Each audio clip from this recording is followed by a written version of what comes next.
ఇతర పార్టీలలో నువ్వే అన్నావు బీఆర్ఎస్ ఖతం అయిపోయింది, బీఆర్ఎస్ ఇస్ నో మోర్, దోచుకున్నారు అన్నారు. మరి దోచుకున్న వాళ్ళకు ఇవాళ మా కార్యకర్తలు బాధపడుతున్నారు. చాలా విషయాలు ఆయనకు పర్సనల్గా చెప్దామని ట్రై చేసిన, ఆయన టైం అయ్యాడు. ఏదే కానీ వన్ సైడ్ వినొద్దు, నువ్వు మా మాట కూడా విను, న్యాయం చేయి అంటున్నాం. ఇప్పుడు ఏమవుతుందంటే ఒక్కొక్కరికి 2 టికెట్లు అండి, ఒక ఇంట్లో ఒకరికి 3 టికెట్లు అండి. కార్యకర్తలు బాధపడుతున్నారా లేదా? వాళ్ళు చెప్పుకోలేకపోతున్నారు.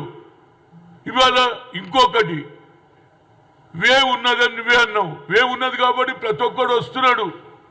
వాళ్ళు మన దగ్గర రావాలి, మనం వాళ్ళ ఇంట్లోకి పోవడం అంత న్యాయం లేదండి. నువ్వు ఒక personality Revanth Reddy, you became a leader. 4 ఏళ్లలో ముఖ్యమంత్రి అయినా నువ్వు ఒక్కరివే. ఎంతో మంది 20 సంవత్సరాలైనా ముఖ్యమంత్రి కాలేదు. 4 ఏళ్లలో కూడా నువ్వు కష్టపడ్డావు, డబ్బులు తెచ్చినావు, మీటింగ్లు పెట్టినావు.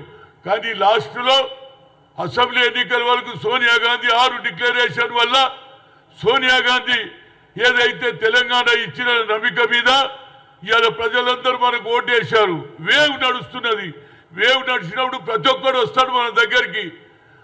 అంత మాత్రాన ఒరిజినల్ కాంగ్రెస్లకు అన్యాయం చేయొద్దని అడుగుతున్నా. ఒక ఫ్యామిలీలో 3 టికెట్లు, ఒక ఫ్యామిలీలో 2 టికెట్లు. నేను ఇవాళ